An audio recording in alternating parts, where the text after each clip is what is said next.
It has been a while since I've read Chainsaw Man Part 1, so I really needed to go back and read it again. Not only just to remind myself of some of the stuff that happened within it, but also as an excuse to finally talk about it. Genji really just having to struggle every day just to get by, to meet his basic needs, and not being able to go to school or experience a normal life. It was a very sad thing. And then I'd say the biggest tragedy within Part 1 would be Power and Aki. When Genji first meets Power and Aki, first off, Aki is very serious. He's dead set on trying to get revenge. And Power really is just very arrogant. She doesn't care about anyone or anything really, except her cat Maui. Over time though, you see that Aki, he does have this, kind of serious and more uptight side to him. But especially with Himeno, you really see that Aki also has this very vulnerable side to him. He will cry over the loss of his teammates or his partners. And Himeno not only showed us a different side to Aki, but also showed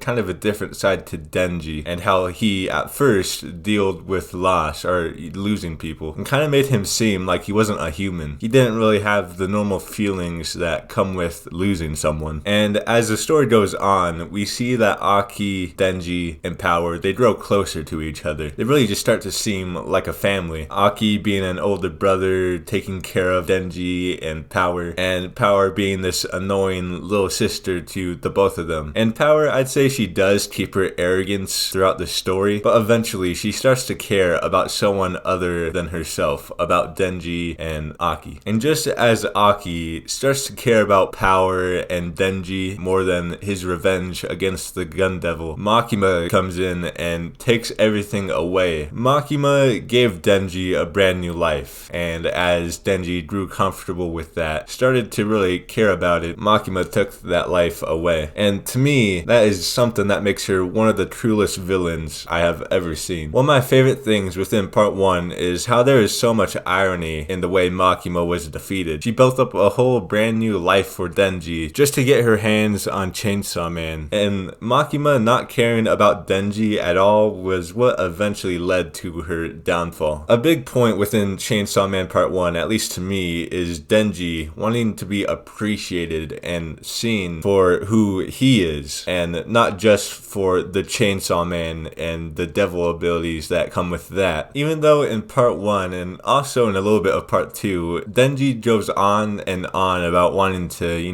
be with a woman and about wanting a girlfriend. He obviously wants that, he really craves that, but you could probably get a bit deeper into that, and really you could say that maybe Genji just, he wants to be loved. Maybe a big reason as to why Genji wanted to be intimate with a woman was because he never really got to experience that, growing up. He had to go through some very rough conditions, very rough circumstances, and really didn't have time to worry about things like love. If he did, he would have died, and he wouldn't have been able to survive for as long as he did. That really just makes the family that Genji found with Aki and Power a much more tragic thing than it already is. I would say one of the biggest things to do with Genji would be his dreams or his goals. When we first see him, he just wants some toast with some jam on it, and then that changes into wanting to, touch a woman, and then that eventually evolves into wanting to get a girlfriend. And yeah, you could really say that these are some very simple and stupid goals, but I think it kind of shows a bit more depth within Genji. As his basic needs start to be fulfilled, you really see that his goals and dreams start to become more ambitious. I mean, they are still pretty simple, but yeah, just how they change throughout the story, I think that's a big indicator of Genji's growth. Another thing to do with dreams is Pokita and the control devil, Makima. I love how at the start, the whole reason Genji and Pokita became a hybrid and became Chainsaw Man, it was because Pokita wanted to see Genji's dreams come true. And then at the end, where Pokita says that his dream was just wanting to be hugged, it was a very emotional moment. And then one of the last things Pokita says is that Makima, she wanted to build an equal relationship with someone and have something like a family. And Pokita wants Genji to build that for her through lots of hugs. The idea that, Makima, one of the most powerful devils within Chainsaw Man, a horseman of the apocalypse, just wanting to have an equal relationship with someone. It's a very unexpected thing to see. And Genji, after experiencing what it's like to have a family, having people who care about you, I think Genji, although he's gonna be very irresponsible and, you know, he might not be the best and perfect guardian or, you know, kind of an older brother slash parent to Nayuta, after his time with Aki and Power, I really see him giving her, you know, the love and affection that he was never able to have growing up. At first, to me, Genji was, you know, a sort of simple character, very irresponsible, he's childish, but when you take a look at his backstory, you see the things he's had to go through, the things he's experienced, and mainly the stuff he wasn't able to experience, you start to see that the immaturity with Genji, there's a bit more depth to it than just him being flat out irresponsible. And he really has become one of my favorite protagonists of, you know, just within the anime and manga. And it's actually quite funny how in part 2, Genji isn't even the protagonist within that story, it's now Asa. And it's really going to be weird how we're going to be seeing a lot of things from Asa's perspective and, you know, just seeing how Genji has changed. It might be a bit of a weird thing for people to see or to just kind of grow comfortable with it. I think it might be a bit of a weird thing for some people. But to me, I feel like Fujimoto really knows what he's doing. Before I kind of end this off and stuff, one of the biggest things I saw within part 1 was Denji's ignorance. Whenever Denji's life got hard or, you know, he had to kind of come to terms or deal with the loss of a person within part 1, he really just shrugged it off. He pushed it away, kind of. And especially with Aki, after Genji and Aki fought, just how Genji wanted to forget about Aki or not have to think about Aki at all and, you know, mindlessly obey Makima. It's a very big part of Genji's character. And seeing how that changes within part 1, I think that's also going to be a big part of part 2. To make sure that he never falls back into that mindless obedience or, you know, becoming a weapon for someone or being used by someone, Genji can no longer ignore the things around him. He's going to have to face everything, whether that be, you know, the tragedy that he had to experience with Power and Aki. Genji is really going to have to take on all his problems and all the pain that comes with that in part 2 and really work through it. But for now, that's really all I wanted to talk about with part 1. This will probably be one of my only videos that is only focused on part 1. From now on, I'll probably mostly be talking about, you know, everything to do with part 2. I know one of my videos that I want to make is something to do with Asa, her being the new protagonist of Chainsaw Man. It'll come out sometime in the future. But thanks for watching, see you on the next one, and peace.